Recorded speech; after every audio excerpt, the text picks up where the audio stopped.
અમરેલી જિલ્લામાં બે અલગ અલગ સ્થળે ગંભીર માર્ગ અકસ્માતો, 3ના મોત અને 1નું રેસ્ક્યુ. અમરેલી જિલ્લામાં માર્ગ અકસ્માતોની ચિંતાજનક ઘટનાઓમાં સતત વધારો સામે આવી રહ્યો છે. જિલ્લામાં બે અલગ અલગ સ્થળે બનેલા ગંભીર અકસ્માતોએ ફરી એકવાર રોડ સલામતી અંગે પ્રશ્નો ઉભા કર્યા છે. બગસરા તાલુકાના હડાળા ગામ નજીક રાત્રિના સમયે એક કાર અકસ્માત સર્જાયો હતો. પૂર ઝડપે આવી રહેલી કાર અચાનક સંતુલન ગુમાવતા પલટી મારી રોડ પરથી ખેતરમાં ઘૂસી ગઈ હતી. અકસ્માતમાં કાર સંપૂર્ણપણે ક્ષતિગ્રસ્ત થઈ ગઈ હતી.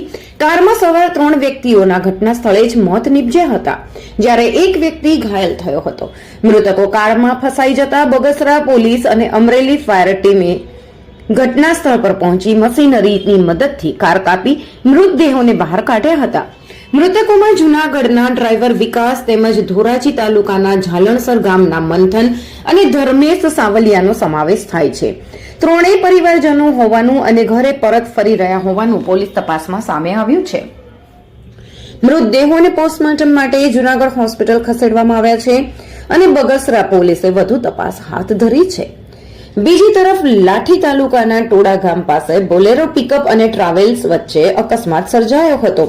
અકસ્માતમાં એક વ્યક્તિ વાહનમાં ફસાઈ ગયો હતો. ઘટનાની જાણ થતા અમરેલી ફાયર એન્ડ ઇમરજન્સી સર્વિસની ટીમ તાત્કાલિક સ્થળ પર પહોંચી હતી. ફાયર ઓફિસરની આગેવાની હેઠળ ટીમે આધુનિક સાધનોની મદદથી ફસાયેલા વ્યક્તિઓનું સફળ રેસ્ક્યુ કરી તેમને જીવિત બહાર કાઢ્યો હતો અને તાત્કાલિક સારવાર માટે ઇમરજન્સી આરોગ્ય સેવાઓને સોંપ્યો હતો. એક તરફ જીવલેણ અકસ્માતમાં 3 લોકોના મોત અને બીજી તરફ સમયસર રેસ્ક્યુ એક વ્યક્તિનો જીવ બચી જતા જિલ્લામાં માર્ગ સલામતી, ઝડપ નિયંત્રણ અને સતર્કતા અંગે ફરી વિચારવાની જરૂરિયાત ઊભી થઈ છે. રિપોર્ટર મૌલિક દોશી, અમરેલી.